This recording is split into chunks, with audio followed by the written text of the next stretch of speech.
কাজেই আমি বলছিলাম তেলাওয়াতে কিতাবুল্লাহর কথা, রাসূল সাল্লাল্লাহু আলাইহি ওয়াসাল্লামের এটা হলো সর্বপ্রথম বিপ্লবী কর্মসূচি। ঘরে ঘরে মানুষের কণ্ঠে কণ্ঠে আল্লাহর কোরআনের তেলাওয়াত তুলে দাও। প্রতিটি মানুষের কর্মকুহরে কোরআন গুঞ্জরিত হোক। ঘরে ঘরে মুসলমানদের ঘরে যেন কোরআনের তেলাওয়াত হয়। মুসলমানদের ঘরগুলোতে রাতের অন্ধকার যেন আল্লাহর কোরআনের তেলাওয়াতের দ্বারা আলোকিত হয়। আপনি জান, সাহাবীদের যুগে, নবীর যুগে, পূর্বসূরীদের যুগে এক একটা মুসলিম জনপদে গেলে এমন কোন ঘর খুঁজে পাওয়া যেত না যেই ঘরে শেষ রজনীতে নারী পুরুষ শিশুরা ঘুম থেকে উঠে আল্লাহর দরবারে দাঁড়িয়ে কোরআনের তেলাওয়াত না শোনাতেন।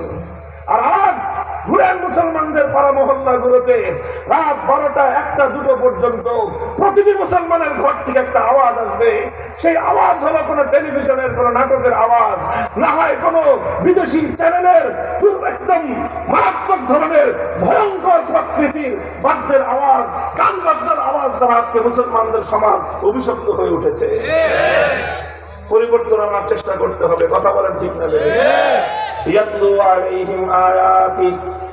আল্লাহর পয়গম্বরের সমাজ বিপ্লবের প্রথম কর্মসূচি ছিল আল্লাহর কোরআনের তেলাওয়াত শিক্ষা দেওয়া।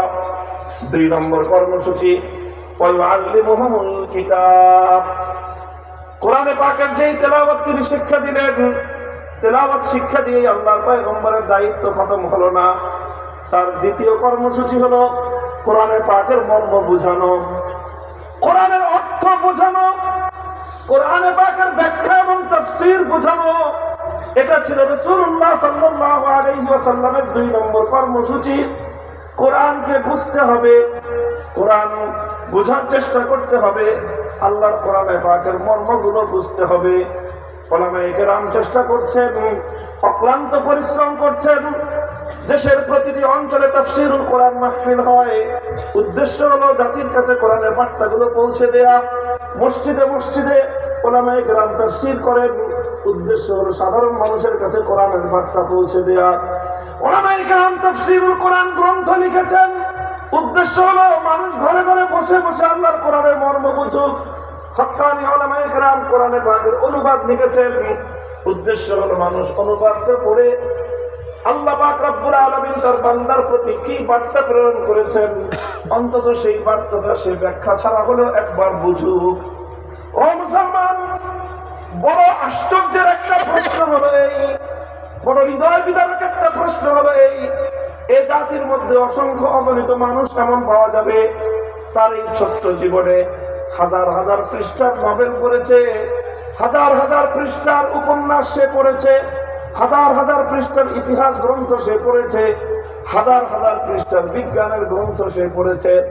কিন্তু একজন double MA, triple MA doctorate সম্পন্ন একজন উচ্চ শিক্ষিত মানুষকে যদি জিজ্ঞাসা করেন আল্লাহর কোরআনের সূরাতুল ফাতিহা থেকে সূরা নাস পর্যন্ত পূর্ণ কোরআনে পাকটার একবার অনুবাদ পড়া হয়েছে কিনা, আল্লাহ তোমাকে কি বার্তা দিলেন, তোমার সৃষ্টিকর্তা মহান রব্বুল আলামিন, জগৎ সমূহের সৃষ্টিকর্তা মহান দয়ালু, অসীম দয়ালু, তোমাকে লক্ষ্য করে কি বার্তা তিনি পাঠালেন একটা বার কি অন্তত একটু বুঝে পড়বার চেষ্টা করেছো?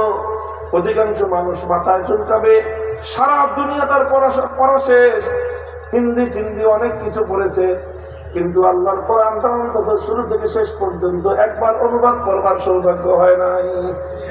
পোড়া কপালী মুসলমান, আল্লাহর কোরআনটাকে একবার তুমি অন্তত পড়ো, একবার বুঝবার চেষ্টা করো, কোরআনের তেলাওয়াত শুদ্ধ করো, তারপরে একবার অন্তত কোরআনের পাকের অনুবাদটা পড়ো। কোরআন তোমাকে কি বলতে চায়, তোমার রব তোমার কাছে কি বার্তা পাঠিয়েছেন। কোন সন্তান মায়ের পাঠানো চিঠি না পড়ে থাকতে পারে না, কোন স্ত্রী তার স্বামীর পাঠানো চিঠি না পড়ে থাকতে পারে না, কোন বন্ধু তার বন্ধুর পাঠানো বার্তা চিঠি না পড়ে থাকতে পারে না।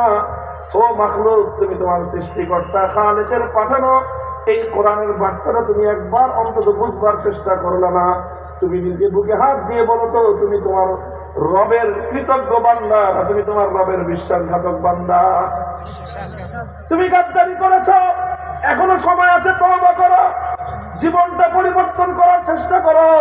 আল্লাহর কোরআনকে সূরা ফাতিহা থেকে সূরা নাস পর্যন্ত বিশ্বস্ত গ্রহণযোগ্য একজন হক্কানি আলেমের লিখিত একটা কোরআনের অনুবাদ সংগ্রহ করে একটা বার অন্তত কোরআনের তেলাওয়াত করো আর কোরআনের অনুবাদটা পড়ো। আল্লাহর শপথ করে বলতে পারি এই কোরআন তোমার জীবনের মধ্যে পরিবর্তন আনার জন্য যথেষ্ট হয়ে যাবে। এই জন্য কোরআনের অর্থ বুঝতে হবে, কোরআনের মর্ম বুঝার চেষ্টা করতে হবে। আলহামদুলিল্লাহ আমাদের এই যে মাদ্রাসাগুলো, কওমি মাদ্রাসা, প্রায় 5 বছর বা তার চেয়ে বেশি সময় আমাদের পরিশ্রম হয় কোরআনে পাকের প্রথম কর্মসূচি তেলাওয়াত শেখানোর জন্য। 2 বছরের মক্তব, 3 বছরের হিফজ বা আরেকটু বেশি 5 থেকে 6 বছর লাগে একটা বাচ্চাকে আমরা 6 বছরের কোর্সের মাধ্যমে কোরআনের তেলাওয়াত শেখাই। এরপরে 10 বছরে আরেকটা লং কোর্সের মাধ্যমে আমরা আমাদের শিক্ষার্থীদেরকে কোরআনের মর্ম শিখাই, কোরআনের ব্যাখ্যা এই পরিমাণ শিক্ষা দেই যে সে নিজে তো কোরআন বুঝতেই পারে, গোটা জাতিকে কোরআন বোঝানোর জন্য সে দক্ষতা এবং যোগ্যতা অর্জন করে জাতির খিদমতে নিয়োজিত হয়। কথা বলেন ঠিক না বেঠিক? মাদ্রাসার সিলেবাসের প্রশ্ন তুললে, শিক্ষা ব্যবস্থা নিয়ে প্রশ্ন তুললে কিছু মানুষের শরীরের মধ্যে অ্যালার্জির চুলকানি শুরু হয়। পরে মাদ্রাসার মধ্যে এটা ঢুকাও, ওইটা ঢুকাও, বিজ্ঞান শেখাও, সাহিত্য শেখাও, আগ্রম বাগ্রম দুনিয়ার সবকিছু শেখাও। কেন? আমরা যে আল্লাহর কোরআন এবং নবীর সুন্নাহ আদ্যপান্ত শিক্ষা গ্রহণ করছি, হাজার হাজার 1400 বছরের মুসলমানদের ইতিহাস এবং ঐতিহ্য আমরা যে আমাদের সন্তানদেরকে শিক্ষা দিয়ে গোটা উম্মতের কাছে 1400 বছরের মুসলমানদের জ্ঞান সাধনা জাতির কাছে আমরা উপস্থাপন করছি, এটা কি একটি জাতির জন্য জাতীয় খেদমত হিসেবে যথেষ্ট ছিল না? আল্লাহ পাক বুঝবার তৌফিক দান করেন। আমিন। দ্বিতীয় খেদমত হলো তালিমে কিতাব ওয়া ইউআল্লিমুহুমুল কিতাব। আল্লাহর পয়গম্বর মুহাম্মদুর রাসূলুল্লাহ সাল্লাল্লাহু